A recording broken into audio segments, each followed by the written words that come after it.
Vous êtes hyper nombreux et nombreuses à avoir peur ou ne pas avoir envie de créer un circuit électrique dans votre van ou dans votre fourgon aménagé. Quelle batterie choisir? Quel ampérage? Quel régulateur solaire? Quelle dimension de câble? Quelle puissance? Bref, c'est l'angoisse. Mais j'ai la solution pour toi. Aujourd'hui, je vais te présenter une solution tout en un pour que tu aies l'électricité dans ton van ou dans ton fourgon aménagé sans réaliser le moindre branchement. Et en plus, où tu vas pouvoir brancher des appareils qui consomment énormément, comme un micro-ondes, une cafetière ou un sèche-cheveux. Allez, c'est parti! Salut, moi c'est Angélique et lui c'est mon chien Falco. Tous les deux, on est des amoureux de la nature, un tantinet hyperactif. On s'ennuie très vite. Alors après avoir aménagé un premier fourgon pour vadrouiller les week-ends, j'ai décidé de me lancer un nouveau défi. Aménager seul un fourgon plus gros pour y vivre à l'année avec mon chien. Le but, changer radicalement de mode de vie et devenir digital nomade à plein temps pour gagner ma liberté. Ici, je te partage l'aménagement de Django ainsi que des produits utiles et sympas en van life.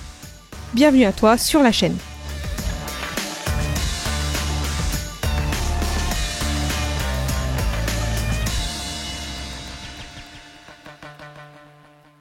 Aujourd'hui, j'ai le plaisir de te présenter une batterie nomade de la marque Aferi qui sponsorise cette vidéo. D'ailleurs, un grand merci à eux de m'avoir démarché parce que j'ai découvert cette batterie nomade il y a 2 mois à peu près et c'est une dinguerie. Pourquoi j'ai dit oui à ce partenariat? Il y a 2 raisons. 1, comme toujours, avant de dire oui au partenariat, j'ai regardé ce que les clients en pensent et je n'ai pas été déçue.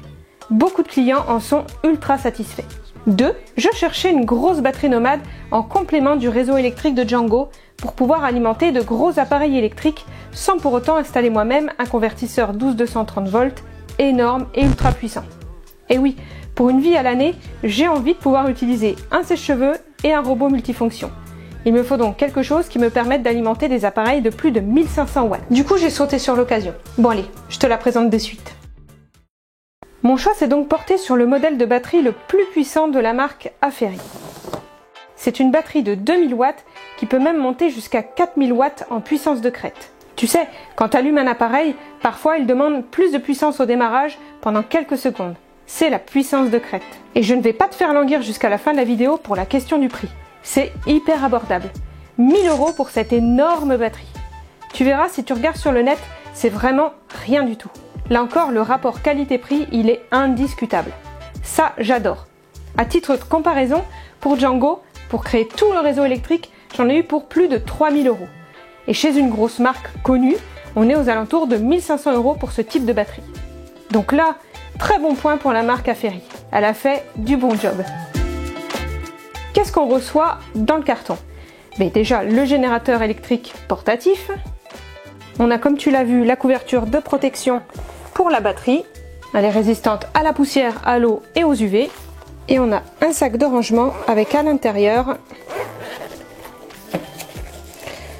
un câble pour connecter un panneau solaire et le câble pour connecter la batterie au réseau domestique 230 volts. Je te l'ai dit, du coup, elle fait 2000 watts, c'est-à-dire qu'elle peut alimenter des appareils qui consomment jusqu'à 2000 watts avec des puissances de crête de 4000. Elle délivre 1997 watts par heure et le gros avantage, c'est que c'est une batterie LiFePO4. C'est vraiment top en termes de durée de vie ou de nombre de cycles pour les connaisseurs et de fiabilité. Elle ne chauffe quasiment jamais, donc pas de risque d'incendie, même si tu as des températures élevées, y compris pendant des charges et des décharges rapides. C'est vraiment le top du top en termes de composition. En termes de dimension, on est sur du 39 cm de long, 30 cm de large et 33 cm de haut, pour un poids total de 22 kg. C'est donc ultra léger en raison du fait que c'est une batterie tout en un. T'as juste 22 kg pour alimenter tout ton fourgon en électricité. En termes de connectique, tu as pas moins de 13 connectiques. Tu as une prise allume-cigare. Tu as une prise 12 volts 25 ampères. Là aussi, je l'utilise quasiment jamais. Tu as ensuite des prises 12 volts 3 ampères au nombre de 2. Ensuite, tu as 6 prises type USB. Ici, tu as 2 prises 5 volts en USB, donc des prises classiques. Là, tu as des prises USB à charge rapide, QC 3.0. Et tu as des prises USB type C. Cette fois-ci, sur le côté droit, tu as le reste des prises. Donc là, au niveau de cette trappe-là, tu accèdes à 3 prises 230 volts. Donc là, tu peux brancher n'importe quel appareil électroménager ou ton ordinateur. Et tu as également là les ventilateurs qui n'ont absolument jamais fonctionné ici puisqu'elle n'a jamais chauffé. Donc elle n'a jamais nécessité que les ventilateurs refroidissent la batterie à l'intérieur. Et enfin de ce côté-ci, j'y reviendrai par la suite, tu as les 2 prises qui vont te permettre de recharger la batterie. Donc ça va être pour te brancher à un réseau domestique avec une prise 230 volts. Et ça va être pour tout ce qui est recharge solaire. Et enfin, le petit gadget que tu retrouves sur toutes les batteries, c'est que généralement, voilà, tu as une petite loupiote avec différents modes, SOS, etc. Pour l'allumer, rien de plus simple, tu appuies 3 secondes sur le bouton on-off. Sur cette batterie, on est donc sur un afficheur bleu. Au niveau du centre, tu as le pourcentage de charge de la batterie. Ensuite là, ça va être une indication pour combien de temps il te reste en fonction des appareils que tu branches dessus. Et enfin, il va te dire combien rentre en input, donc pour toutes les méthodes de recharge que je vais te citer par la suite, combien ressortent en output pour toutes les consommations de tes appareils qui sont branchés dessus. Donc ça, ultra pratique en termes d'afficheur. Il y a 4 façons de recharger cette batterie, je te laisserai regarder dans le lien en description. Moi, celle que j'utilise le plus souvent, tu vas voir, c'est tout simplement d'ouvrir la trappe juste ici. Tu branches le câble d'alimentation en 230 volts. Et ensuite, tu alimentes ça à une prise 230 volts. Ce que j'adore, que je ne connaissais pas ici, c'est que tu vois, quand tu la branches en 230 volts, tu as cette indication supercharge et la batterie va être rechargée en seulement 1h30. Ce qui fait que si elle est à 0%, en 1h30, elle est rechargée à 100%. Ça, c'est vraiment super chouette. Donc là, tu vois, en input, il m'indique 1000 watts, 1100 watts. Et ensuite, il me dit charge restante 22 minutes et je serai à 100%. Rendez-vous dans 22 minutes. Autre façon de la recharger, tu prends le câble solaire qui est fourni et tu prends un panneau solaire de maximum 500 watts, ce qui est énorme. Et tu peux également brancher à la fois le solaire et la prise murale comme je viens de te montrer en 230 volts. Tu peux recharger en même temps par le solaire plus par la prise électrique. Pour le panneau solaire, j'ai donc choisi un panneau de 200 watts, pareil, de la marque Aferi. C'est déjà largement suffisant. Donc c'est un panneau solaire monocristallin souple de 200 watts qui est pliable. Et du coup, tu peux ajuster l'inclinaison avec ce système de petites pattes juste ici. En tout, il fait moins de 5 kg et tu peux ainsi recharger très rapidement ta batterie. Le prix du panneau, c'est 369 € et il est classé IP65, ce qui veut dire que tu peux le laisser 24 heures sur 24 dehors, il ne prendra pas l'eau.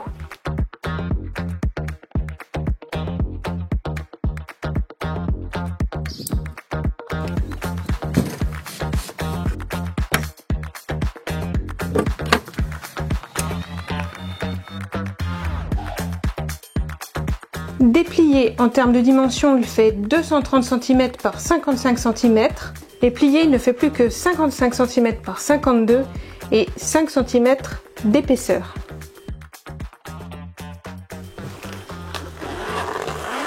Si tu as déjà branché ou regardé brancher des panneaux solaires, tu vois ici que tu as 2 câbles MC4. Tu prends la petite rallonge et tu vas brancher les connecteurs ensemble, le rouge avec le rouge, tu peux pas te tromper, et le noir avec le câble noir. Ensuite, tu n'auras plus qu'à le brancher ici, le rouge sur le rouge et le noir sur le noir. Tu as même un deuxième câble MC4 si jamais tu veux connecter un deuxième panneau solaire avec un branchement spécifique. Si tu veux plus d'infos techniques, je t'invite à aller voir directement sur la page de vente, donc soit par le lien Amazon, soit sur le site de Aferi. Maintenant que la batterie est rechargée à 100%, on va s'amuser un petit peu. On va commencer par un test très simple, enfin test. Un branchement hyper simple, c'est celui de mon téléphone. Alors là, c'est ultra simple, si tu veux sélectionner telle ou telle zone pour recharger, tu appuies une fois, il y a un petit voyant lumineux qui s'allume, et ensuite, tiens, je vais me brancher sur le QC 3.0, et là, ça recharge. Donc il nous indique pour un téléphone type iPhone 11, là il recharge en output 11 watts Et là, je pourrais très bien le brancher pendant 90 heures. Donc je te laisse calculer le nombre de recharges que ça peut faire, hein. Le téléphone, tu peux le recharger un bon nombre de fois, comme tous les petits appareils, hein, les batteries de caméra, les batteries de drone, etc. Ça consomme très peu, donc tu peux les recharger plus d'une vingtaine de fois facilement. Deuxième test. Là, ça va parler à beaucoup de gens. J'ai nommé l'ordi portable. Hop. Donc là, je vais attendre qu'il monte. Il y a toujours une petite période où ça monte crescendo. Voilà, il s'est stabilisé. Donc là, avec les indications que tu vois ici, je pourrais recharger pendant 24 heures à peu de choses près mon ordinateur.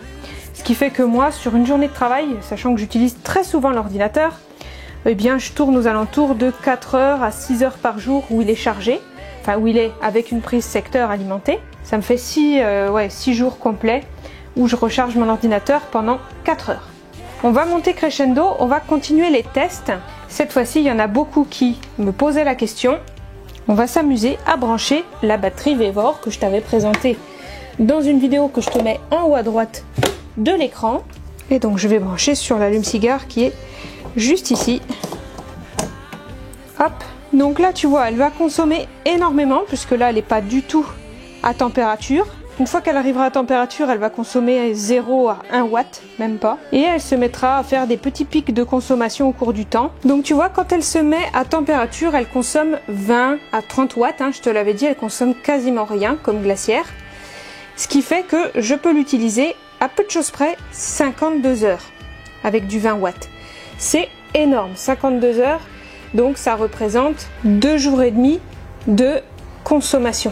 Donc là, tu vois, admettons, si elle consommait 20 watts en continu, je pourrais l'utiliser pendant 2 jours et demi. Ça veut dire que je peux utiliser cette glacière pendant 2 jours et demi à pleine charge, on va dire à pleine consommation. Donc sachant qu'elle s'arrête et qu'elle peut-être consomme 20 watts, on va dire pendant 10 minutes toutes les heures, je peux facilement être autonome pendant presque une semaine complète sans recharger la batterie Aferi. C'est énorme, du coup elle te permet vraiment d'alimenter pendant très très longtemps la glacière que je t'ai présentée dans la vidéo ou tout autre type de glacière ou de petit frigo avec une consommation voilà, de 30 watts tout au plus. Donc ça c'est vraiment hyper pratique. Ensuite si tu es comme moi et que tu as un vélo électrique dans ton van ou dans ton fourgon, ça c'est la mort. C'est-à-dire que la batterie de vélo que j'ai ici, qui est énorme, hein, qui me permet de rouler pendant 100 km avec mon vélo électrique, elle va devoir être rechargée pour passer de 0% à 100% pendant 7 heures. Donc ça c'est un consommateur plus. Maintenant on va essayer de la brancher à la batterie.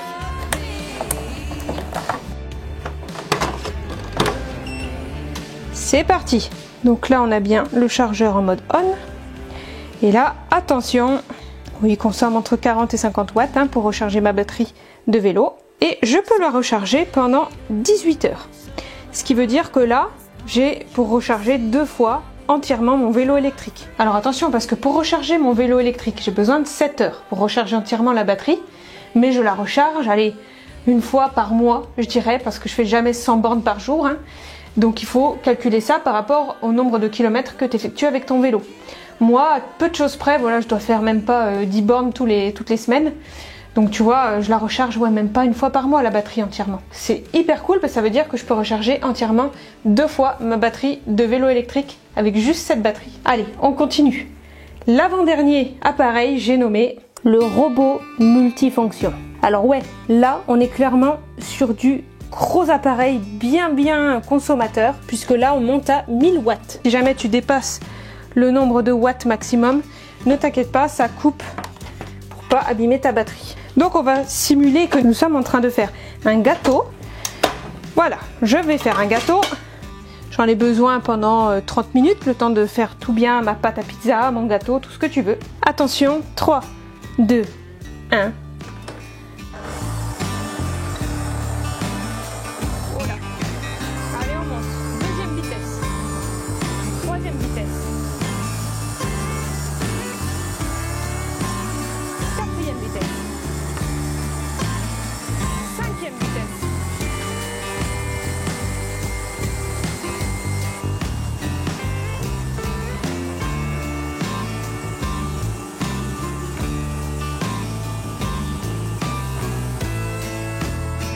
Voilà. Bon, je vais arrêter les tests, hein, mais tu l'as vu, on est monté, on pouvait faire encore pendant 17 à 18 heures quelque chose. Donc c'est validé. Tu peux utiliser un robot multifonction avec la batterie Aferi, elle gère complètement et tu peux faire plein de gâteaux pendant toute la journée si ça te chante. Bon, on va terminer par la Rolls-Royce des appareils qui consomment une dinguerie sur les batteries et qui nécessitent des convertisseurs énormes derrière. C'est le genre d'appareil que je ne peux absolument pas utiliser avec le petit multiplus de 800 watts que j'ai pris chez Victron, hein, tu l'avais vu. J'ai nommé le sèche-cheveux. Le sèche-cheveux, c'est terrible parce que ça demande une puissance énorme. Là, je vais te montrer, on est sur du 1000 watts. Voilà, donc là, clairement, il va falloir que la batterie, elle envoie du lourd pour pouvoir me sécher les cheveux, tout simplement. Admettons, je suis en hiver, je vais avoir envie de me sécher les cheveux pendant 10 minutes. 10 minutes, c'est à peu près le temps avec ce petit séchoir que je mets pour me sécher les cheveux, etc. Donc, on va voir ça de suite. Allez, je te laisse en commentaire me dire, à ton avis, combien de temps je peux utiliser. Déjà, est-ce que je peux utiliser ce sèche-cheveux avec la batterie et combien de temps je vais pouvoir l'utiliser? On va le brancher. T'es prêt? C'est parti. Oh là là, 400 watts d'un coup. Et on va le mettre en position 2. On atteint les 1000 watts et je peux l'utiliser pendant 2 heures. Donc c'est largement assez. Je pourrais l'utiliser pendant 2 heures facilement. Donc c'est largement assez, tu vois, pour me permettre de me sécher les cheveux. Moi je fais ça pendant 10 minutes. Tu vois, la batterie elle redescend tout doucement là. Mais enfin, ça, c'est validé. Tu peux avoir un sèche-cheveux dans ton van ou dans ton fourgon aménagé grâce à cette batterie. Et il faut savoir que voilà, je ne vais pas te montrer sur tous les appareils, mais un micro-ondes qui est indiqué 1000 watts, tu peux l'utiliser. Tu peux en utiliser jusqu'à 2000 watts en micro-ondes, ce qui est énorme. Hein. Donc si tu veux prendre un micro-ondes pour ton van ou ton fourgon aménagé, c'est possible. Tu peux vraiment tout utiliser dès lors que ça ne dépasse pas 2000 watts en consommation normale, classique. Bon voilà, j'en ai terminé avec la présentation de cette batterie. Voilà, tu l'as très vite compris, hein, tu peux absolument tout brancher. Elle bronche pas d'un iota. Et vraiment, le rapport qualité-prix est exceptionnel selon moi. Je dis vraiment pas ça parce que Aferi m'a donné cette batterie entre guillemets, hein, parce que c'est jamais un cadeau. Hein. J'ai des heures de travail, de montage, de tournage pour te présenter ce type de contenu. Mais voilà, sache que cette batterie, en toute objectivité, elle m'accompagne partout. Voilà, je peux brancher également mes batteries pour recharger ma scie sauteuse, etc. Je branche absolument tout dessus. Elle est vraiment top du top et elle est vraiment qualitative. Je me remets là pour terminer la vidéo. Sache que les travaux avancent très très vite. J'ai du mal à publier, à suivre le rythme de publication en ce moment parce que du coup il faut que j'avance pour le Camper Van Weekend. Je te harcèle avec ça mais c'est dans 2 semaines. Et donc du coup là c'est création des meubles, création de la douche, création du circuit d'eau sur Django. Bref, énormément de boulot, ça avance, il y a plein de contenus qui se préparent et tu vas kiffer je pense parce que je vais te présenter plein de choses. J'ai plein de nouveaux partenaires et tu vas à mon avis découvrir de super produits que tu ne connais pas et que je ne connaissais pas avant. Donc c'est trop cool, je suis super contente. Que dire de plus? Je sais absolument pas ce que je vais te publier la semaine prochaine, je sais même pas s'il y aura une vidéo. Si jamais tu as d'autres questions sur la batterie que je viens de te présenter, n'hésite pas à me les poser en commentaire, je te répondrai. Et moi, je te dis à très vite pour la prochaine vidéo. Ciao!